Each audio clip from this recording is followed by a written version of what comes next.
Sorry, Yeah, go for ahead. sure. No, you're good. Speaking of strange business practice, we'll move on to our next story with Control's terrible business practices. Um, Control's PS5, Xbox Series X upgrade is only available with the new Ultimate Edition. Um, this is super shitty. They so in the state of play, they they announced the AWE DLC for Alan Wake, and from my understanding, um, this is the last DLC in their season pass. So if you were waiting to see what the next DLC was for Control, and they announced it, and they're like, you can get the Alan Wake DLC, and you're like, shit, I love Alan Wake, and you bring it up and you buy the $40 season pass or however much it is. You, if you did not wait for this announcement, you have to buy the whole game and all of the DLC again in order to play it on the next gen consoles, which is really shitty. It's the opposite of what everybody is doing Is that true? currently. Isn't the Alan Wake expansion, isn't that part of this Ultimate Edition that you would have already pre-ordered? So, like, I imagine if you pre-ordered the Alan Wake thing, you get it with the PS5, right? No, no. If you ordered the Alan Wake, I thought this was just saying like, um, Control base game, you cannot play on your PS5 if you just have base Control. You need this Ultimate Edition. right? But yes, that's true. But okay, so you have Control, the base game, right? You didn't buy the Ultimate Edition when it came out, so that's $60. Then you have to buy the season pass, which I believe is $40 or $30 or something like that. So you've bought Control for the PS4. You've bought the season pass for the PS4. Now they're asking for $40 Oh, I see. to buy the game and all the DLC again.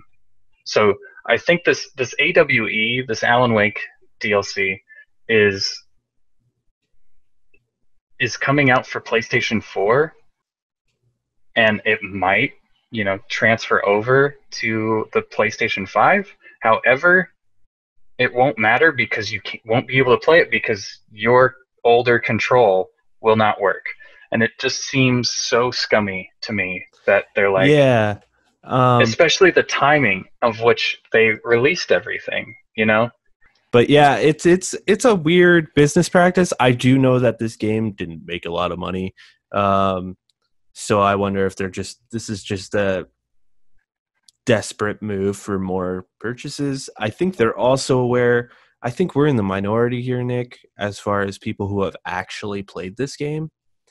I think they're hoping people will see this and be like, oh, let's pick this up. This would be a great PS5 launch game. Because it would be a great PS5 launch game for a lot of people who haven't played it. Yeah, Absolutely, dude. it's totally Absolutely.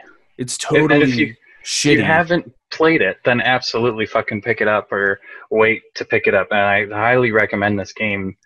However, this brings up like a really important conversation for people who support your game early on. It's just and every game company I know has the same sort of practice of really shitting on the people who jump on your game first. Like, I am super interested in Control before it comes out. I pre-order it. I put money down that I may not have. I put $5 down at GameStop, and so I give them money, or however the pre-orders work. I give them money before the game comes out. Then when the game comes out, I buy the game at full retail price. And they also offer, you can buy the season pass. You don't know what the season pass is. We haven't announced it yet, but you can buy it for $30. Cool, this game looks great. I'm going to play a little bit of it. And if I like it, yes, I'll get the season pass. So even before the season pass comes out, before I know what it is, I've already supported the company with a $60 purchase and also a $30 season pass buy that could just fall off and could be real shit. Um, so I've given this company $100, just about $100, and then they pull some shit like this where it's like, okay, well, you supported us a lot. Now, if you want to play the upgraded version of our game, you have to support us even more. You have to. We're not going to give you, we're not going to give you a little leeway or a discount or anything like that. You have to buy our game again because you supported us. And I feel like every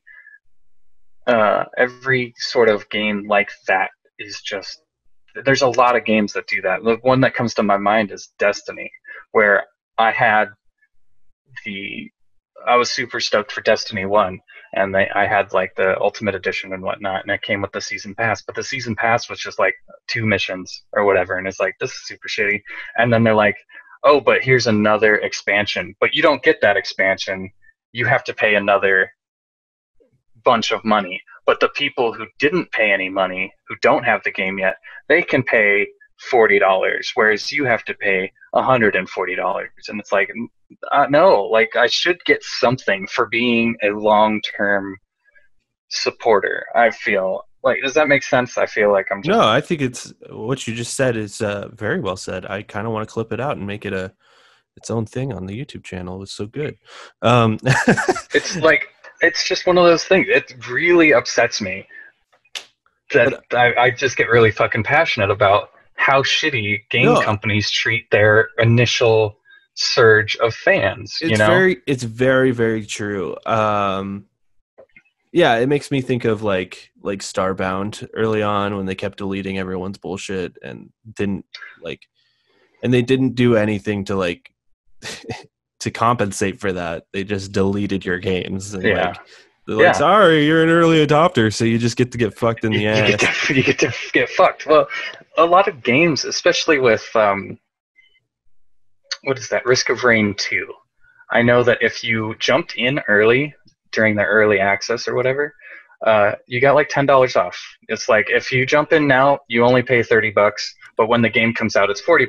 I think that's a step in the right direction. Like Dreams did that, right? Where it was $30 for the beta, and then it was $60 when it came out. Yep.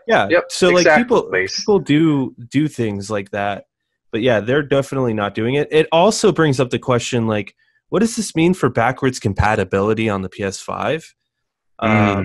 Because I was under the understanding that like backwards compatibility was like I could just boot up my games. I put this disc into my PlayStation 5, or like download it from the store because I already own it. But apparently that's not the case. Fuck, I didn't even read it that far. But yeah, you're right. What the fuck does that mean? Even really, for Xbox, because it's doing the same. Xbox Series X is supposed to be backwards compatible as well, right? Yeah. So